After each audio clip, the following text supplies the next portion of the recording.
Hi, and welcome everybody. Welcome to my podcast. I'm your host, Josh Weber, and let's just get this started.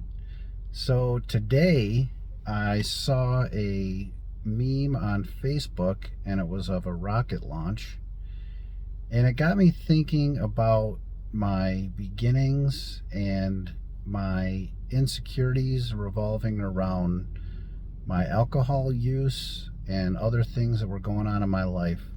I realized in my first episode that I did not talk about my upbringing and the beginnings of my drinking life. And so I'll just take it back and start from the beginning. So I started drinking when I was 15 years old. I was a freshman in high school, and I was having issues with my parents. I was having issues with friends and all kinds of the normal things that kids go through. But my parents had gotten divorced when I was 14, and my dad had a lot of anger issues. He was just really short-tempered.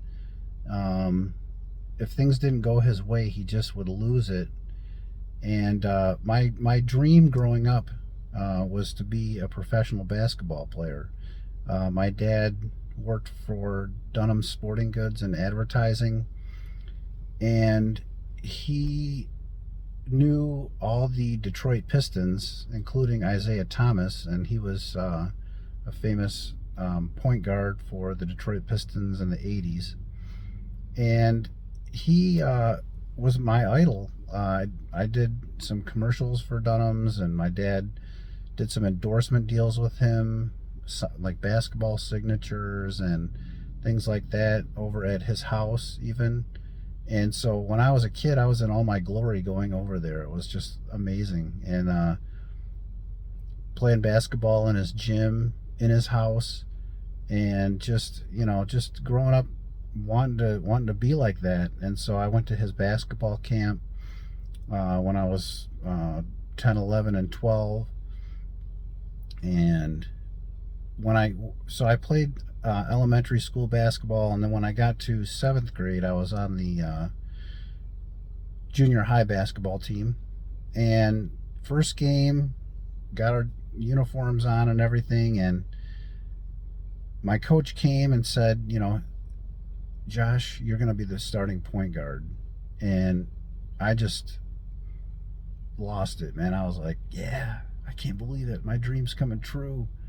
And so we got in there, game started, got out on the floor, and all of a sudden it was like everything just shut down, and my legs turned to cement, and my body was frozen up, and I got stage fright. I didn't know what I was doing. All these years I played basketball, and I was good at it, and I was just going through it and playing every day and nonstop. And I get to this moment, this big moment, and I freeze up. I dribble the ball down the court, and I stop my dribble, and I look around, and there's no one to pass it to, and I threw it to the other team, turn it over, and I did that 4 or 5 times. And then I just decided I'm not going to pass it anymore. I'm just going to shoot it. So I shot a 3 and airballed it. And then I got fouled and got to the free throw line, and I've probably taken 100,000 free throws up to that point. And I went up there, and I missed and missed, and it was just not good. And so game was over. Went home, and my dad at the dinner table just told me I needed to be more aggressive and more assertive. And I got upset with him, and then he got more upset, and then I got upset, and then he just pounded his fist on the table to the point it broke the table. And I just said, that's it, I'm done. You're not invited to any more of my games. I'm not dealing with that, and that's it. And so I never started another game after that. And I really just ended up, it was later that year that my dad and my mom got divorced, and I just started to just kind of shell up and say, I'm kind of done doing things in front of people anymore. Like, I'm just not going to do it. And I put up a wall, and I just put up these barriers and said, like, if I have something in school that I have to do for an assignment and get up in front of the class, I'm just going to take a failing grade on that and just not do it, and then try to make up for it with tests and homework and those kinds of things. And so eventually I got to college and speech was mandatory, and I just decided, I'm just gonna put that off for as long as possible. Well, it ended up being, I got a DUI when I was 19, got in trouble with that. Went away to college at 21, spent a couple years there, and my girlfriend had broken up with me. I kind of like lost my way, and I ended up just getting a suspension on my student loans. And that was really I was at a crossroads at that point, because I didn't have the money to go to school for the next semester, but I also was on suspension, so I really didn't know what I was going to do, get a job or what. So I ended up getting a bottle of Jack Daniels, going out in the woods, drinking that, and deciding, you know what, I think I'm just going to move back home with my mom and start over again, see what I can do there. And so I got a good job when I got back home. A friend of mine hooked me up, and I was getting paid well. But a couple months went by, and the training wasn't going well. I wasn't doing well on the computer programs, and I was doing sales for cell phones. And I had people standing right in front of me or sitting with me, and I couldn't figure out these computer problems, and I was hungover, and I was just not functioning right, and I just was embarrassed, actually, to the point where it was like, I'm just going to go home, I'm going to drink, and then I probably am not just going to go to work tomorrow. Like, forget it. So ultimately, that's what I did. I just didn't show back up. And those were the kinds of things that happened because of my drinking. And I'll get more into detail as I make these videos, but there was just a failure to launch. I just was putting up these walls and putting up these barriers and drinking, and that was the way that I was going to live my life. That's just how it was going to be. And later on down the line, after I ended up going back to school and I got a degree, and I found my wife, who's my wife now. We got married, and we had a daughter, and got a house and a dog, and now we have 2 dogs. And going through all these things was, as a drinker, and really, but not growing as a person, still being very bitter, and still being very angry, and lashing out, and just not being the real authentic person that I felt like I could be. And I feel like in a lot of ways I just was lying to myself, saying that alcohol was just a habit. This is not an addiction. This is not a problem.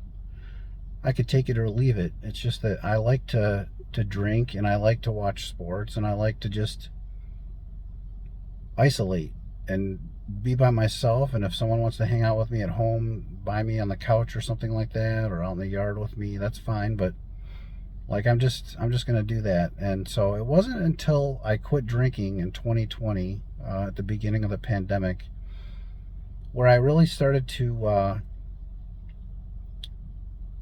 become my real authentic self. As time went on, I I started to heal from all the years that I drank. And when I quit, I wasn't really looking to quit altogether. I was looking to moderate and just be able to have a couple or two or three and be done. But as time went on, I was like, this, I feel a lot better not drinking, so I'm just not going to drink. I think I'm just going to see how that goes. And months went by, and 6 months, and a year, and 2 years, and here we are, 4 years, and I'm sober still. And life isn't perfect. It's not easy, but it's a lot easier as a person that doesn't drink. And I can't say enough how much easier it is to. I didn't really like launch until I quit drinking. I feel like there was a time where pretty much my entire life, really, I couldn't imagine making a video and posting it on YouTube. I mean, it's just an amazing thing, but it didn't just happen. It's like an organic thing where it was like I quit drinking. A year later, I found a church that I really liked and a pastor that I really liked. I started watching the show The Chosen about a year ago, and in there, Jonathan Rumi, who plays Jesus, said, you want to learn how to pray? I can teach you. And I think he was saying it to one of his disciples. And he just started talking the Lord's Prayer, but he only said maybe like 2 lines. So I Googled it, and I really liked it, and I memorized it, and I started saying it every night, and it took me probably 3 months to memorize it. But I did it, and I started saying it, and I loved the part where you get to, "Thy kingdom come, thy will be done," because the things that I'm doing in my life, they're not my will, they're God's will. And part of God's will so far has been, it took me a year to introduce myself to my pastor. I knew of him for about 3 years before I met him. Well, I knew of him since about 2017 or 2018, because he was at another church that I went to.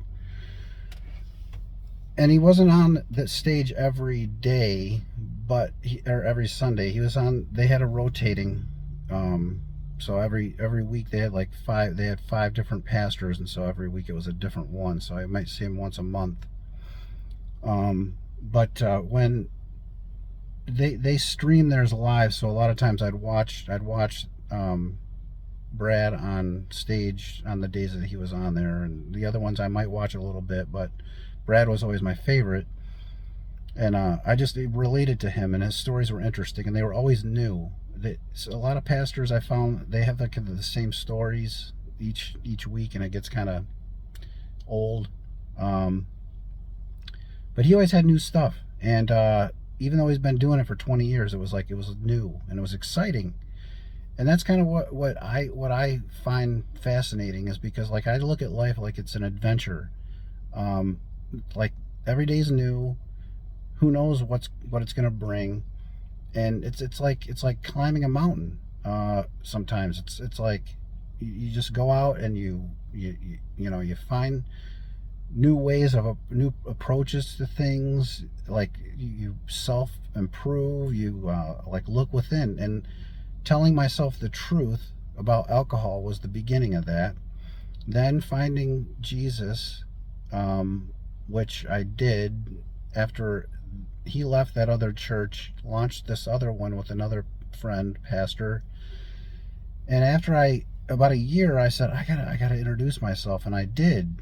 And when I did that, all my sober stuff came out. And I don't know, it was after church. It was like he would always greet people. He still does. He just finds it like it's a good opportunity to meet the congregation, and he's really like friendly like that with everybody. So my fear was that he wasn't going to be like the real deal. Like I was like, is he gonna be nice? Is he gonna be like this guy, who's this guy, or whatever. But those walls that I built up all these years, it was like, I gotta knock those walls down, and I gotta introduce myself, and I did it. It took me like 3 or 4 months, maybe even 6 months, to build up to that moment, and all my sober stuff came out, and it was like he gave me this big huge hug, and he was like the real deal, and that was the beginning of something. We met. He wanted to meet up with another member that had talked about being sober, and we maybe start a group and have it revolve around the church. And then we met, and then it was a month later or so, my pastor Brad called me and he said, I have a huge ask of you, and it's like a big ask, like, and I'm like, yeah, sure, shoot, what is it? So he said, can you do a testimonial about your sobriety for Easter Sunday this year? I had someone back out, and I thought, your story is very impactful, and I think it would be perfect for this Easter. And I said, yeah, that sounds good. Let's do that. So I did that, and that video is also on my channel under videos, and you can watch that. And it kind of talks about the beginnings of my sobriety. But as time goes on, I want to talk a little bit more about my past and how that factored into my thinking and my drinking, and how I wanted to kind of just be done with it. I wanted to be done with it even in my 20s, but I really wasn't ready, and I wasn't in my 30s. I really never wanted to be. In my late 30s, I decided I think I kind of want to be done, and it wasn't until I was 42 that I was really done with it. But I kind of sat in the I want to be done, but I still find pleasure in it, for about 3 years, from 2017 to 2020. And it was the pandemic that really opened my eyes to it, and I go into detail about that in my church testimonial. Just watching the cans and bottles accumulate in my garage during that first 6 weeks was very impactful. And so that's kind of where I'm at right now. And I really, like I said, I couldn't really launch until, like, I quit drinking. That was kind of the beginning of everything, and finding my faith again, and finding my will to be better and do God's work, and be kind to my family, and be kind to strangers, and be kind to even people that are rude or disrespectful or whatever, because they're probably not having a great day, and we can make it a great day for people. I mean, really, we can do that. But as a drinker, it was impossible to do that. I was just irritated all the time, tired, hungover, or drunk, or just whatever. Just everything revolved around drinking, and it's not like that anymore. Everything is revolving around God and Jesus, and just being a better person. And so yeah, that's where we're at. And so this video went on a little longer than I intended to, but I think as time goes on, there's probably going to be a lot more stuff. So if you haven't subscribed yet, I urge you to subscribe. There's going to be lots of stuff. Eventually I'll probably be talking with other people, and we'll have like real videos. I mean, this is real, but so yeah, I look forward to it, and I just can't wait. So thanks everybody, and have a great day. Take care.